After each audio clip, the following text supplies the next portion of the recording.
Pilot Point Elementary students, it's almost time for this year's science fair, being held April the 16th.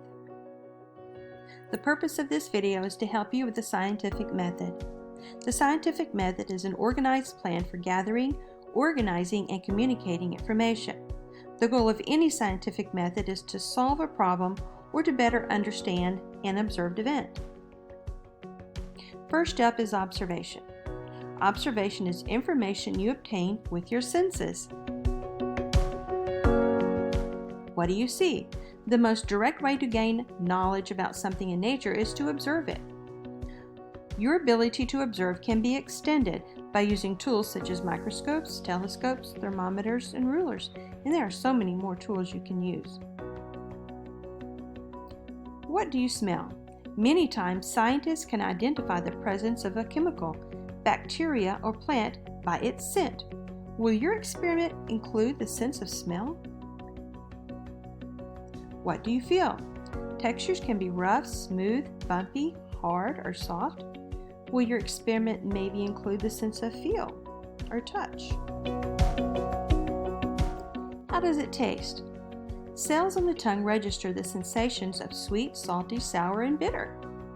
How about doing an experiment that includes the sense of taste?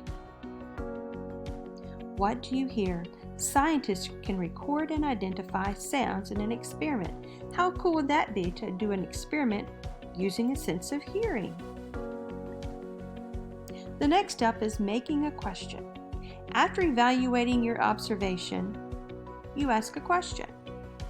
What do you want to find out? State the problem as a question. Make the question as specific as possible. Next step is your hypothesis.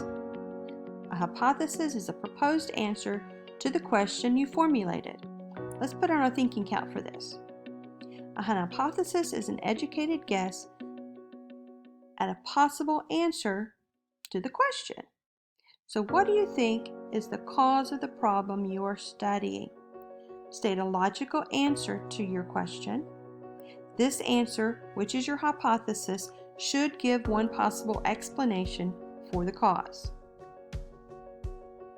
The next step is your experiment. Scientists perform experiments to test their hypothesis. An experiment must be accurate in order to be reproducible. Accuracy is the closeness of a measurement to the true value of what is measured.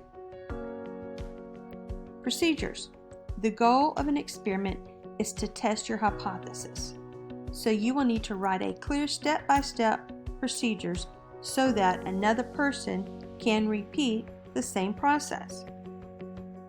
You will need materials. So make a list of the materials necessary to conduct the experiment. Next, you will need to design how the data will be collected. Here's a quick video on data collecting.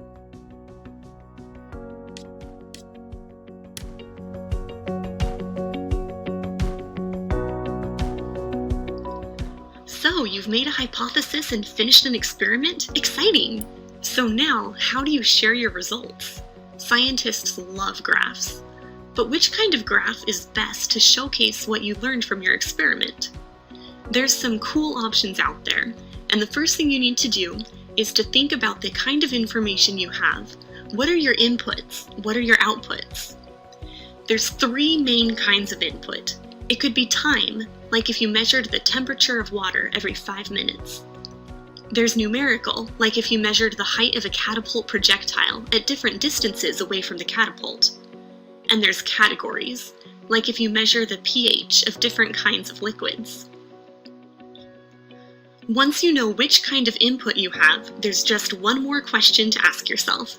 Is your output, what you actually measured, a number, like the temperature of water or the pH of a liquid?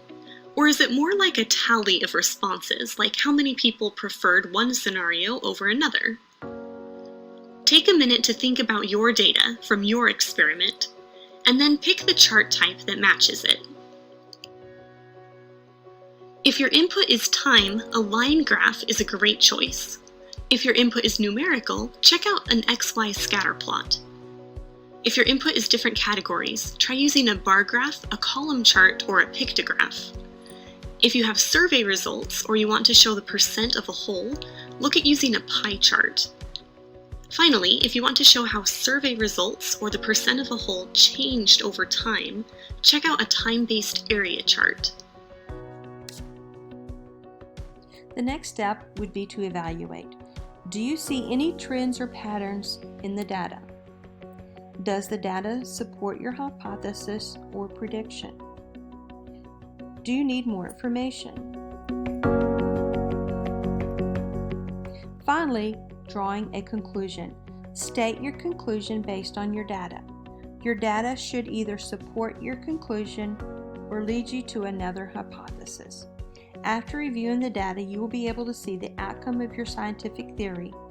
Did your findings confirm or disprove your hypothesis? Finally, here we go again. The date for our science fair is April the 16th, 2020.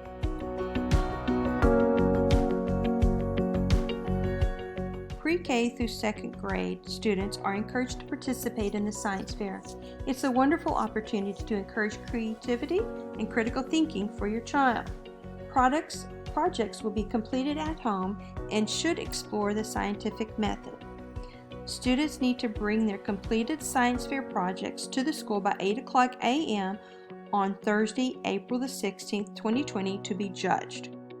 Projects will be on display in the foyer during the Family STEAM Festival the evening of Monday, April the 20th, which you will receive more information about our Family STEAM Festival coming up on the 20th. If you have any questions, please contact me, Corey Houghton, at Pilot Point Elementary School.